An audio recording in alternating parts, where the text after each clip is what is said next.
Tout simplement l'envie d'établir un pont entre les soignants et les soignés, de montrer euh, qu'il existe un lieu où on peut se réunir et que ce lieu c'est Internet puisque tout le monde peut venir apporter sa petite pierre à l'édifice. Et donc j'ai commencé à récolter des témoignages de soignants, des témoignages de soignés et à essayer de faire se confronter ces deux points de vue pour peut-être essayer, en tout cas tenter d'améliorer les relations entre les soignants et les soignés.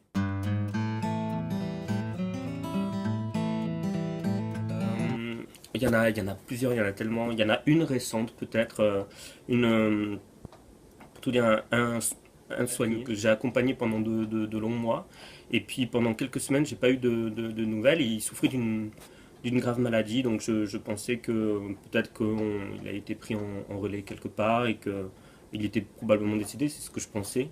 Et puis un jour, j'ai ouvert la porte de mon cabinet, puis il était là avec sa femme. J'ai serré la main de sa femme et j'ai tendu la main pour lui serrer la main. Et il m'a regardé dans les yeux, il a poussé ma main, il m'a fait la bise.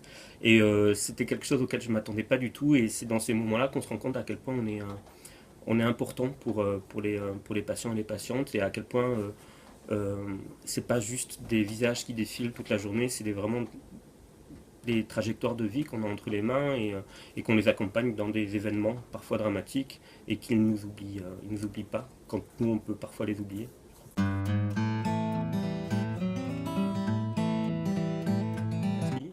J'ai fait un stage en pédiatrie, j'ai fait un stage au SAMU où j'ai accompagné parfois des enfants dans des situations très difficiles. Et vous savez, je mets au défi n'importe quel homme de faire le métier de médecin et de voir parfois jusqu'à 40 patients par jour, dont 60% de patientes, et de pas au fur et à mesure de ces rencontres-là se sentir profondément ébranlé dans la succession des privilèges qui sont les nôtres parce qu'on est né garçon et pas femme.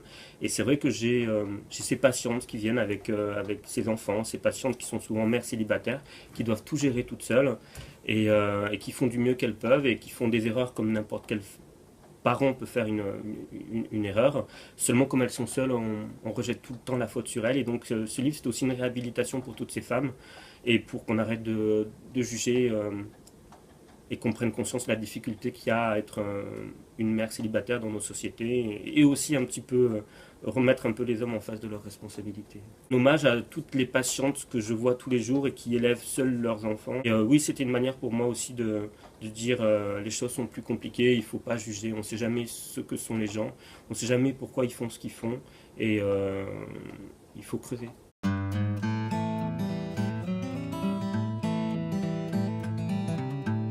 Non, je suis directement inspiré de patients ou de patientes que j'ai pu croiser, d'histoires de vie que j'ai pu rencontrer, notamment certaines histoires qui m'ont, à une époque, rendu très triste au cours de mes études. Vous savez, quand on est étudiant en médecine, on a 24-25 ans, parfois on est confronté à la mort, parfois à la mort d'enfants qui sont, euh, je crois, le plus sûr moyen de se retrouver totalement irréconciliable avec le monde et que quand ça m'est arrivé, j'ai eu besoin d'un peu de verticalité. Donc je suis parti à Rome puis à Jérusalem parce que j'avais besoin de verticalité, de comprendre pourquoi cet enfant dont je m'étais occupé était mort.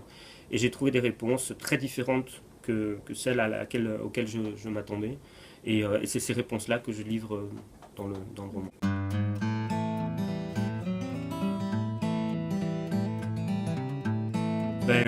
Oui, je l'aurais fait, mais en plus je l'ai fait. Voilà.